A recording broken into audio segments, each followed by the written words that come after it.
ከዚህ በኋላ የአይሁድ በዓል ነበረ። ኢየሱስም ወደ ኢየሩሳሌም ወጣ። በኢየሩሳሌምም በበጎች በር አጠገብ በዕብራይስጥ ቤተ ሳይዳ የምትባል አንዲት መጠመቂያ ነበረች። 5 መመላለሻ ነበራት። በእነዚህ ውስጥ የውሃውን መንቀሳቀስ እየጠበቁ በሽተኞችና ዕውሮች፣ አንካሶችም ሰውነታቸውም የሰለለ ብዙ ሕዝብ ይተኙ ነበረ። አንዳንድ ጊዜ የጌታ መልአክ ወደ መጠመቂያይቱ ወርዶ ውሃውን ያናውጥ ነበርና እንግዲህ ከውሃው መናወጥ በኋላ በመጀመሪያ የገባ ከማናቸውም ካለበት ደዌ ጤናማ ይሆን ነበረ። በዚያም ከ38 ዓመት ጀምሮ የታመመ አንድ ሰው ነበረ። ኢየሱስ ይህንን ሰው ተኝቶ ባየ ጊዜ እስካሁን ብዙ ዘመን እንዲሁ እንደነበረ አውቆ ልትድን ትወዳለህን? አለው።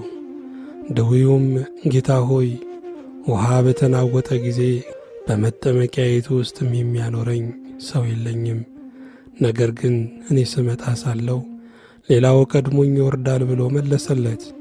ኢየሱስ ተነሳና አልጋህን ተሸክመ ሂድ አለው። ወዲያውም ሰውየው ዳነ፣ አልጋውንም ተሸክሞ ሄደ። ያም ቀን ሰንበት ነበረ። ስለዚህ አይሁድ የተፈወሰውን ሰው ሰንበት ነው፣ አልጋህን ልትሸከም አልተፈቀደልህም አሉት። እርሱ ግን ያዳነኝ ያ ሰው ነው፣ አልጋህን ተሸክመ ሂድ አለኝ ብሎ መለሰላቸው። እነርሱም አልጋህን ተሸክመ ሂድ ያለ ሰው ማን ነው ብለው ጠየቁት።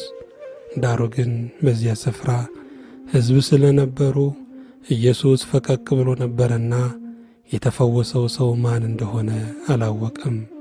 ከዚህ በኋላ ኢየሱስ በመቅደስ አገኘውና እነሆ ድነሃል፣ ከዚህ የሚበልጥ እንዳይደርስብህ ወደፊት ኃጢአት አትሥራ አለው። ሰውየው ሄዶ ያዳነው ኢየሱስ እንደሆነ ለአይሁድ ነገረ። ስለዚህም በሰንበት ይህንን ስላደረገ አይሁድ ኢየሱስን ያሳድዱት ነበረ፣ ሊገሉትም ይፈልጉ ነበር። ኢየሱስ ግን አባቴ እስከ ዛሬ ይሠራል፣ እኔም ደግሞ እሠራለሁ ብሎ መለሰላቸው።